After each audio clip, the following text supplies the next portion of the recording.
Hello, good morning students. कैसे हैं आप सब? आई होप कि आप सब लोग स्वस्थ एवं ठीक ही होंगे। तो चलिए आज का क्लास स्टार्ट करते हैं। तो पिछले वीडियो में हम लोगों ने अध्याय 4 समांतर श्रेणी का प्रश्नावली 3 का क्वेश्चन नंबर 4 तक पढ़ लिए थे। तो आइए आज आगे पढ़ते हैं क्वेश्चन नंबर 5। तो क्वेश्चन नंबर 5 है, किसी समांतर श्रेणी का प्रथम पद 17 और अंतिम पद 350 है। यदि सर्वांतर 9 है तो इसमें कितने पद हैं? तो इस श्रेणी का योग ज्ञात कीजिए। तो एक समांतर श्रेणी दिया गया है जिसमें प्रथम पद क्या है? प्रथम पद है 17 और अंतिम पद है 350। यदि सर्वांतर 9 है तो इसमें कितने पद हैं? तो इस समांतर श्रेणी का योग ज्ञात कीजिए। तो समांतर श्रेणी का योग ज्ञात करना है तो क्या क्या पता होना चाहिए? एक तो n पता होना चाहिए, एक a और एक d पता होना चाहिए। अगर इतना पता है तो हम लोग निकाल सकते हैं। तो यहाँ पर क्या दिया है? a का मान 17 और ये अंतिम पद अर्थात क्या है? ये Sn। समांतर श्रेणी का अंतिम पद दिया है, सॉरी अंतिम पद अर्थात ये Sn नहीं है। तो क्या है ये? अंतिम पद अर्थात An। अंतिम पदों का योगफल बोले रहता तब Sn होता। तो अंतिम पद बोला है तो क्या है ये? An का मान है, कितना है? An का मान 350 और ये कितना है? 17 और सार्वंतर कितना है? 9, यानी कि ये d का मान है। तो इसमें कितने पद हैं? यानी कि n ज्ञात करना है हम लोगों को तब, और श्रेणी का योग ज्ञात करना है यानी कि Sn ज्ञात करना है। तो सबसे पहले क्या निकालना पड़ेगा? n निकालना पड़ेगा। जब n निकल जाएगा तो क्या हो जाएगा? समांतर श्रेणी का योग ज्ञात हो जाएगा। तो nवां पद का फॉर्मूला लगा देंगे। nवां पद का फॉर्मूला क्या होता है? n equal to a plus bracket में n माइनस 1 इंटू डी। तो उसमें रख देंगे सबका मान। तो वहां से क्या निकलेगा? n का मान जब निकल जाएगा तब Sn का फॉर्मूला लगा देंगे। तो वहां से योग ज्ञात हो जाएगा। तो ये आप लोग बनाएंगे। तो आगे है क्वेश्चन नंबर 6। तो क्वेश्चन नंबर 6 है, 1 और 100 के बीच सभी प्राकृत संख्याओं का योगफल ज्ञात कीजिए जो 3 के गुणज हों। तो 1 और किसके बीच बोल रहा है? 100 के बीच उन सभी प्राकृत संख्याओं का योगफल ज्ञात करना है जो किसके गुणज हो? 3 के गुणज हो, यानी कि 3 के, यानी कि 3 से डिवाइड हो। तो 1 और 100 के बीच जैसे 1 है, 1 और किसके बीच में बोल रहे हैं? 100 के बीच में। तो 1 तो होगा नहीं। तो 1 और 100 के बीच 3 गुणज होंगे। लिख कर आपको कौन क्वेश्चन लिखना है? पहला गुणज 3 होगा, दूसरा 6, फिर 9, फिर 12। इस तरीके से डैश डैश जाएगा। और तो 1 और 100 के बीच बोला है तो 100 तो 3 से जाएगा नहीं डिवाइड। तो कौन होगा सबसे लास्ट में? 99। तो ये हो जाएगा। तो क्या लिखेंगे?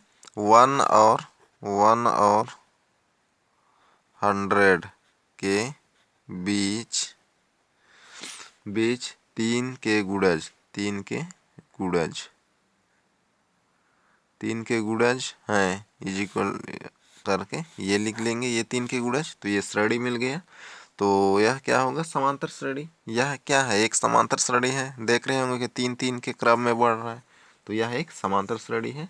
तो यहाँ प्रथम पद है, सर्वांतर यहाँ से निकाल लेंगे, द्वितीय पद माइनस प्रथम पद। और अंतिम पद कौन सा है? 99 है। तो यहाँ भी कौन सा फॉर्मूला लगाएंगे? an का। तो an इज इक्वल टू क्या होता है? an is equal to a plus bracket में माइनस 1 इंटू डी। तो उसमें a और d का मान रख देंगे तो n निकल जाएगा। n निकल जाएगा तो Sn का फॉर्मूला लगा देंगे। तो यहाँ लास्ट पद पता है तो Sn इज इक्वल टू क्या होता है? a is equal to n/2 bracket में a प्लस l। तो ये वाला फॉर्मूला लगाएंगे लास्ट में जब n निकल जाने के बाद। तो बन जाएगा। तो आगे देखते हैं। आगे है 0 और 50 के बीच विषम संख्याओं का योग ज्ञात कीजिए। तो ये भी उसी तरीके से है, 7 यानी कि 6 के जैसे ही। तो ये भी आप लोग बनाएंगे। तो चलिए इसको देख लेते हैं। ये यानी कि 6 और 7 उसी तरीके से, बस यहाँ पर उनके बीच यहाँ विषम प्राक है। तो दोनों सेम क्वेश्चन है। तो एक क्वेश्चन को देख लेते हैं, क्वेश्चन नंबर 7 को। तो हल नंबर 7। तो हल नंबर 7 क्या हो जाएगा? 0 और 50 के बीच विषम प्राकृत संख्या है। तो 0 और 50 के बीच विषम प्राकृत संख्या। विषम प्राकृत संख्या कौन कौन सा होगा? 1, 3, 5, 7 ये विषम होगा। डैश डैश 50 के बीच बोला था तो 50 सम है, तो उससे कम क्या हो जाएगा? 59। तो यह एक श्रेणी मिला। यह क्या है? एक समांतर श्रेणी है। यह एक समांतर श्रेणी है। तो यहाँ क्या हो जाएगा? यहाँ a इज इक्वल टू क्या हो जाएगा? 1, d इज इक्वल टू द्वितीय पद माइनस प्रथम पद इज इक्वल टू क्या हो जाएगा? 3 माइनस 1 इज इक्वल टू 2। तो ये हो गया। और क्या दिया है? an। तो यहाँ सॉरी लास्ट पद कौन सा है? यानी कि अंतिम पद कौन सा है? 50। तो an का मान है। तो an इज इक्वल टू क्या हो जाएगा? सॉरी 50 नहीं 49 है। तो 49। तो ये हो जाएगा। तो सूत्र लगा देंगे। सूत्र an इज इक्वल टू क्या होता है? a प्लस ब्रैकेट में n माइनस 1 इंटू डी से। इसमें लगाएंगे तो an का मान रखेंगे। an का मान 49, a का मान 1 प्लस n माइनस 1 डी का मान 1। तो ये हो गया। तो यहाँ से n निकल जाएगा। जब n निकल जाएगा इसको हल करेंगे तो n निकलेगा, तो Sn निकाल सकते हैं। फिर Sn का फॉर्मूला लगा देंगे तो ज्ञात हो जाएगा। वो 0 से लेकर 50 तक सभी विषम प्राकृत संख्याओं का योग। तो यहाँ से आगे आप लोग बना लेंगे। तो आगे देखते हैं अगला क्वेश्चन। आगे है अगला क्वेश्चन, क्वेश्चन नंबर 8। तो उस समांतर श्रेणी के पहले 51 यानी कि पहले 41 पदों का योग ज्ञात कीजिए। यानी कि कितने पदों का योग ज्ञात करना है? 51 पदों का योग। तो जिसका दूसरा पद 14 और तीसरा पद 18 है। तो समांतर श्रेणी के n पदों का योगफल यानी कि 50 पदों का योगफल ज्ञात करना है। तो उसके लिए क्या क्या पता होना चाहिए? एक तो उसका फॉर्मूला क्या होता है? Sn इज इक्वल टू क्या होता है? योगफल ज्ञात करते हैं तो Sn is equal to bracket में n/2 Sn is equal to n/2 bracket में 2a plus n minus 1 into d होता है। तो फॉर्मूला है। तो क्या पता होना चाहिए? n। तो n तो यहाँ पता है कितना है? 51। और क्या नहीं पता है? a नहीं पता है और d नहीं पता है। तो a ज्ञात करना पड़ेगा। तो यहाँ पर क्या क्या दिया है? n का मान दिया है 51 और द्वितीय पद कितना दिया है? यानी कि a2 दिया है ये 14 और a3 कितना दिया है? 18। तो यहाँ से सार्वंतर निकाल सकते हैं, क्योंकि समांतर श्रेणी में सार्वंतर बराबर होता है। तो तीसरा पद माइनस दूसरा पद कर देंगे। तो सार्वंतर के लिए सार्वंतर इज इक्वल टू तीसरा पद माइनस दूसरा पद। तो 18 माइनस 14 तो वो निकल जाएगा। और तब क्या कर देंगे? a2 इज इक्वल टू क्या हो? a इज इक्वल टू क्या होगा? द्वितीय पद माइनस तृतीय पद होगा।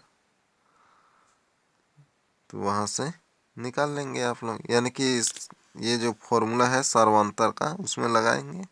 तो आइए देख लेते हैं। तो क्या क्या दिया था? पदों की संख्या दिया था, दिया है पदों की संख्या।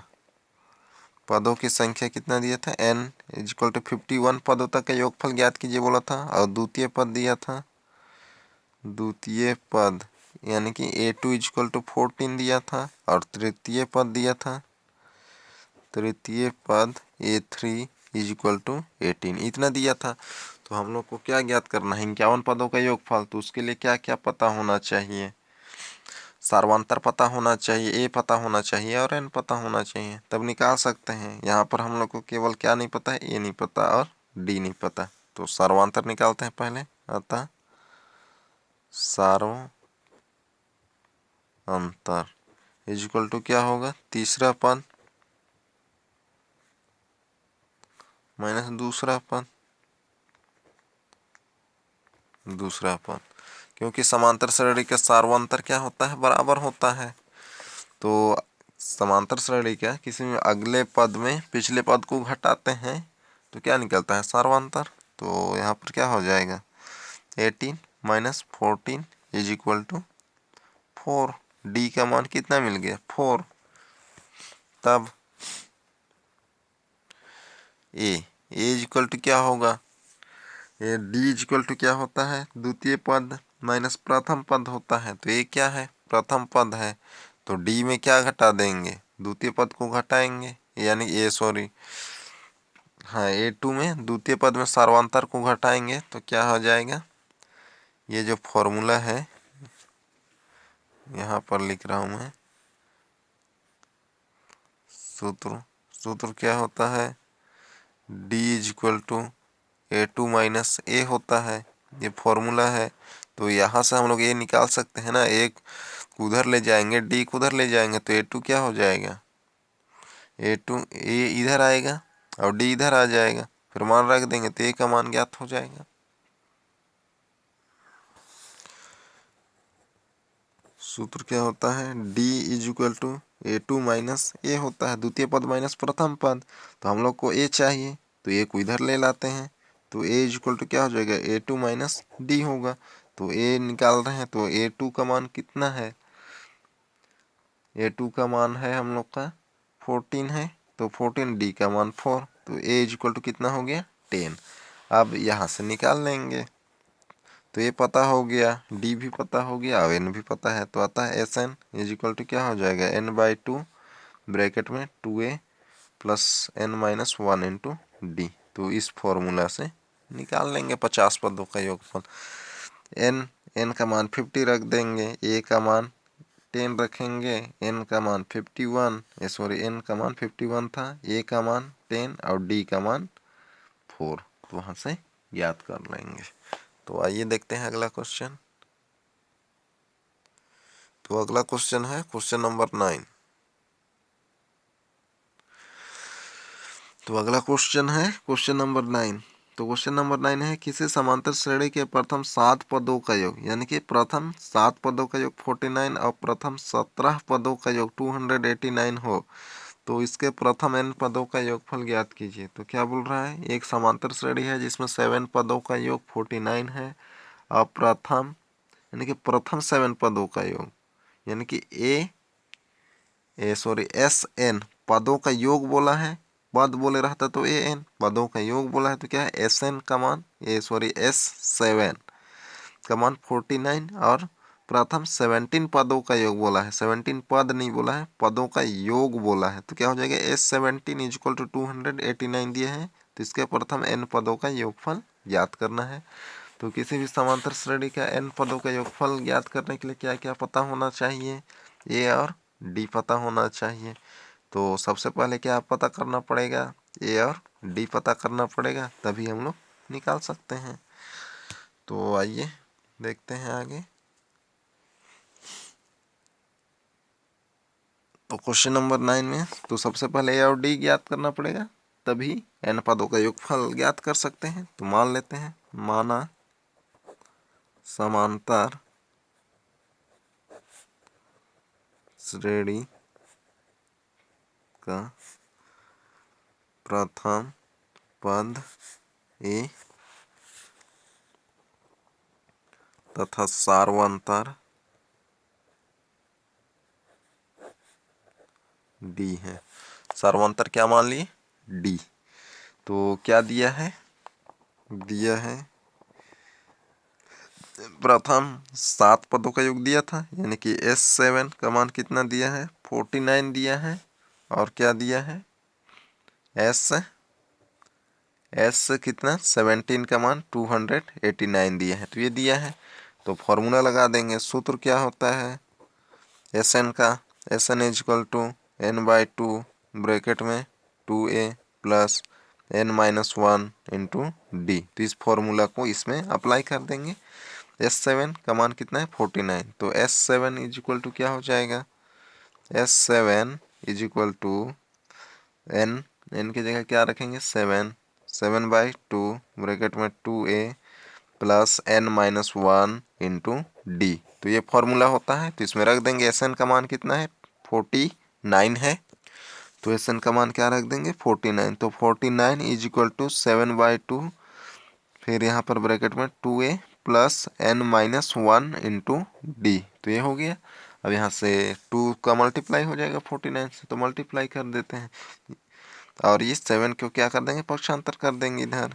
तो इधर क्या हो जाएगा 49 मल्टीप्लाई 2/7, और इधर हो जाएगा ये 2a plus n-1 into D, ये हो जाएगा। तो 7 × 1 = 7, 7 × 7 = 49। तो इधर क्या आ जाएगा 14 is equal to 2a plus n-1 into d. तो ये हो जाएगा। अब यहाँ से आगे इसको सरल कर देते हैं। तो यहाँ n का मान कितना रखना था हम लोग को, 7 रखना था, तो यहाँ 7 नहीं रखे हैं, तो यहाँ पर रख देते हैं 7। यही से भी रख कर हल कर सकते हैं, तो यहाँ 7 रख देते हैं। तो क्या हो जाएगा 2a प्लस 7-1 इंटू डी। तो 14 इज इक्वल टू क्या हो जाएगा 2a प्लस 6d। तो ये हो जाएगा ये, हाँ तो यही हो जाएगा। तो यहाँ से फिर से कॉमन हो सकता है, तो यहाँ से क्या कर दिए हैं 2 कॉमन ले लिए हैं, तो क्या बच जाएगा इधर 14 ब्रैकेट में a प्लस 3d। तो यहाँ से 2 × 2 2 7 × 14, तो क्या बच गया 7 is equal to a plus 3d। या इसी को क्या लिख सकते हैं a plus 3d is equal to 7। ये हो जाएगी इक्वेशन 1। तो इसी तरीके से और एक है वहाँ से निकालेंगे। और एक क्या था, तथा S17 था, S17 इज इक्वल टू 289 था, तो यहाँ से भी वैसे ही निकाल लेंगे। तो क्या हो जाएगा S7 यानी कि 289 था, तो इसका फॉर्मूला लगा देंगे। ये सॉरी, इसी प्रकार क्या हो जाएगा S17 इज इक्वल टू क्या हो जाएगा 17/2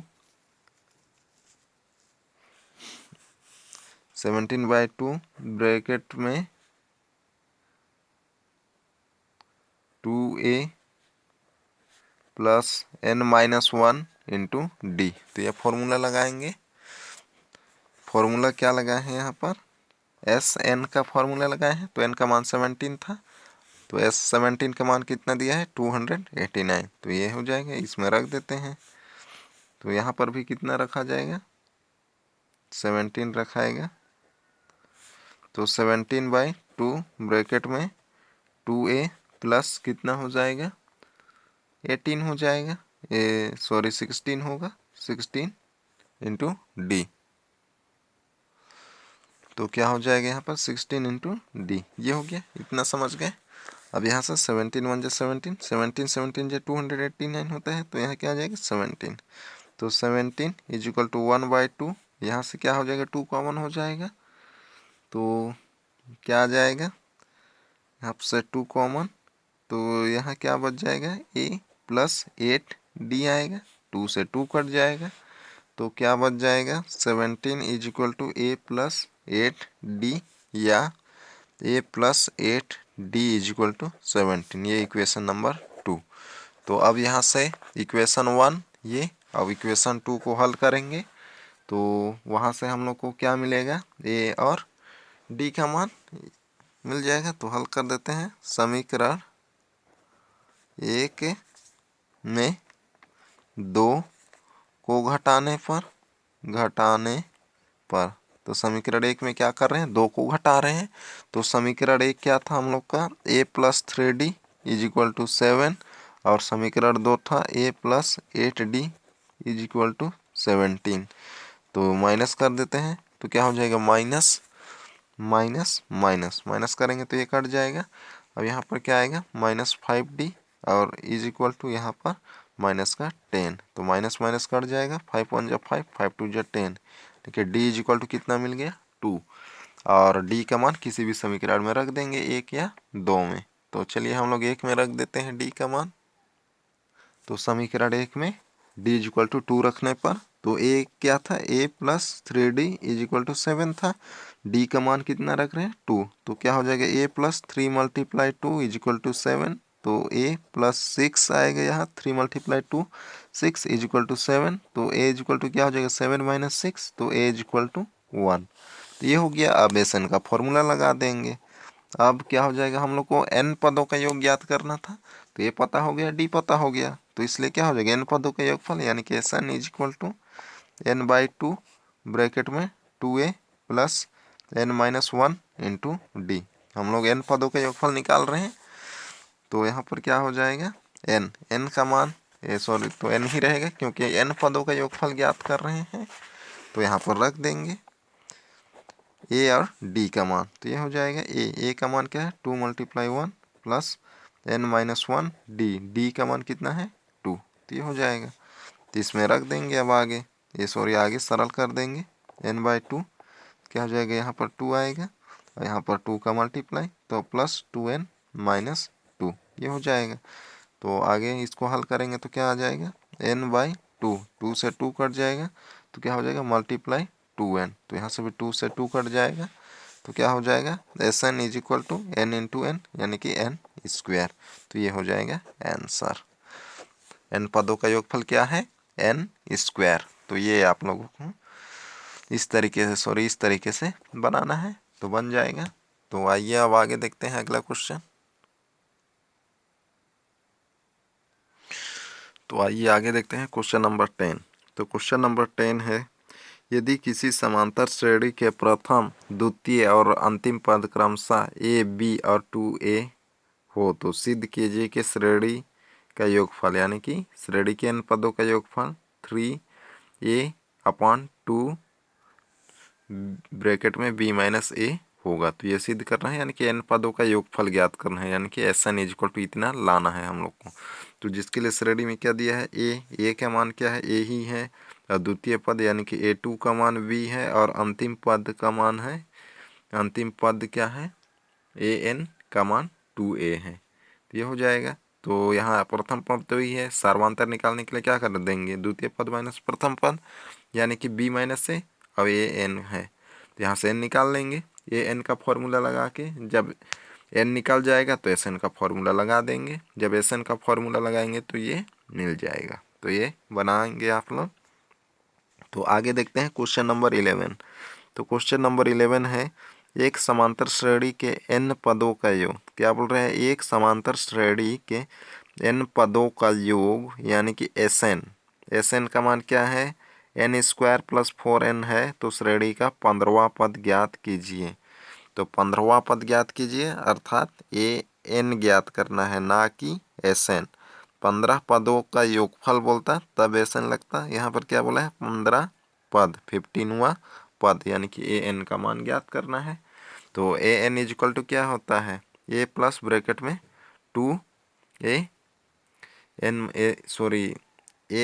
क्या होता है, a ब्रैकेट में n - 1 × d। तो ये पता करना पड़ेगा, और n का पता करना पड़ेगा, तब यहाँ से क्या निकाल सकते हैं, 15 निकाल सकते हैं। ये n का मान तो है, d ज्ञात करना पड़ेगा, a और d, तब हम लोग ये 15 निकाल सकते हैं। तो आइए देखते हैं इसको। तो हल नंबर 11, तो इसमें क्या दिया था, SN का मान दिया है n पदों का योगफल दिया था अर्थात SN। तो SN = क्या दिया था, n² + 4n ये दिया हुआ था। तो यहाँ से हम लोग को क्या ज्ञात करना है, श्रेणी का 15वां पद ज्ञात करना है। तो 15वां पद ज्ञात करने के लिए क्या क्या पता होना चाहिए, a और d पता होना चाहिए। तो पहले a और d ज्ञात करते हैं। तो पहले पदों का योगफल तो अगर n का मान 1 रखेंगे तो श्रेणी के एक पदों का योगफल निकलेगा। अगर n का मान 2 रखेंगे तो श्रेणी के 2 पदों का योगफल निकलेगा। 3 रखेंगे तो कितना होगा, 3 पदों का योगफल निकलेगा। तो यहाँ पर पहले 1 रखते हैं तो क्या हो जाएगा, Sn इज इक्वल टू, जहाँ जहाँ n है वहाँ 1 रख देंगे तो क्या हो जाएगा, 1 square plus 4 multiply 1 is equal to 1 plus यहाँ पर कितना हो जाएगा, 4 इज इक्वल टू 5। और यही क्या होता है, a का मान होता है, यानी कि S1 ही क्या होता है, a होता है। तो a इज इक्वल टू कितना मिल गया, 5। तो या a इज इक्वल टू 5 ये हो गया। अब यहाँ पर 2 रखेंगे तो क्या हो जाएगा, S2 इज इक्वल टू क्या हो जाएगा, n बराबर 2 रखने पर, n इज इक्वल टू 2 रखने पर S2 इज इक्वल टू क्या हो जाएगा, 2 स्क्वायर प्लस 4 मल्टीप्लाई 2 स्क्वायर यानी कि 4 मल्टीप्लाई प्लस यहाँ पर क्या आ जाएगा 8। तो S2 इज इक्वल टू 12। तो ये हो गया। तो A2 क्या होता है, इसलिए A2 is equal to S2 minus S1 होता है। तो ये याद रखेंगे, जब पदों का योगफल दिए रहेगा तो क्या करेंगे, जब 2 पदों के योगफल में एक पद के योगफल को माइनस कर देंगे तो क्या हो जाएगा, दूसरा पद निकल जाएगा, यानी कि A2 is equal to S2 minus S1 होता है। जहाँ ये n पद है और ये n पदों का योगफल, यानी कि ये दूसरा पद, ये दूसरा पदों का योगफल और ये पहले पदों का योगफल है। तो A2 इज इक्वल टू क्या हो जाएगा, S2 कितना है 12 और S1 कितना है 5 माइनस 5। तो A2 इज इक्वल टू कितना मिल जाएगा 7। तो ये हो गया, A2 ज्ञात हो गया। अब यहाँ से फॉर्मूला लगा देंगे तो अब सार्वंतर निकाल जाएगा यहाँ से। अब सार्वंतर is equal D is equal to क्या होगा, A2 माइनस A1 या केवल A। यहाँ से निकाल लेंगे, D इज इक्वल टू क्या हो जाएगा 7 माइनस 5। तो D इज इक्वल टू 5। अब यहाँ से श्रेणी का 15वां पद निकाल सकते हैं। अब an इज इक्वल टू क्या होता है, a प्लस ब्रैकेट में n माइनस 1 इंटू डी से 15वां पद ज्ञात करना था। तो क्या हो जाएगा, a 15 is equal to a का मान कितना है हम लोग का, a का मान है 5। तो a का मान 5। अब 15वां पद ज्ञात करना है तो यहाँ पर 15 माइनस 1 इंटू डी का मान है 5। डी का मान कितना है 2 है, डी का मान 2। तो यहाँ से इसको सरल कर देंगे तो 5 प्लस 15 है तो 15 minus 1 14 multiply 2 is equal to 5 plus 14 2 जो 28, तो 28 प्लस कर देंगे 33। तो 15 पद कितना हो जाएगा, 15वां पद श्रेणी का 33 यानी कि 33। तो ये हो जाएगा आंसर। तो इस तरीके से बनाना है, बन जाएगा। तो आइए अब आगे देखते हैं अगला क्वेश्चन। तो आगे है अगला क्वेश्चन नंबर 12। तो क्वेश्चन नंबर 12 है, संख्याओं की उस श्रृंखला में प्रथम 24 पदों का योग ज्ञात कीजिए। तो क्या करना है, संख्याओं का श्रृंखला यानी कि श्रेणी का प्रथम 24 पदों का योगफल ज्ञात करना है, यानी कि S24 ज्ञात करना है, जिसका nवां पद यानी कि an is equal to 3 plus 2n से दिया जाता है, जिसका nवां पद इज इक्वल टू क्या है, an is equal to 3 plus 2n है। तो जिसमें तो ये दिया है, तो यहाँ से हम लोग श्रेणी प्राप्त कर सकते हैं। तो अगर यहाँ पर पहला पद निकालना है तो 1 रखेंगे, तो 1 रखेंगे तो क्या हो जाएगा, तो यहाँ पर 24 पदों का योगफल ज्ञात करना है। तो 24 पदों का योगफल ज्ञात करने के लिए तो पहले तो हम लोग को श्रेणी का प्रथम पद और डी पता होना चाहिए, तभी ज्ञात कर सकते हैं। तो यहाँ पर 1 रखेंगे, an है ये nवां पद, यानी कि n का मान कितना है 3 प्लस 2n दिया है। अगर n का मान 1 रखेंगे तो पहला पद मिलेगा, n का मान 2 रखेंगे तो दूसरा पद, n का मान 3 रखेंगे तो तीसरा पद। तो इस तरीके से मिलते जाएगा तो श्रेणी मिलेगा। तो पहला पद पता हो जाएगा, अगर n का मान 1 रखेंगे तो a निकल जाएगा। फिर दूसरा पद निकालेंगे 2, जब पहला और दूसरा मिलेगा तो d निकल जाएगा। जब d निकल जाएगा दूसरा पद रखेंगे तो A2 निकलेगा। जब A2 में A घटाएंगे यानी कि पहले पद को D निकलेगा तो A और D मिल जाएगा, तो क्या कर देंगे 24 पदों का योगफल का फॉर्मूला लगा देंगे, तो बनाएंगे। तो आज का होमवर्क में आप लोगों का यही क्वेश्चन रहेगा, क्वेश्चन नंबर 12। तो आज का क्लास यही तक, अगले क्लास में फिर मिलते हैं। Okay bye.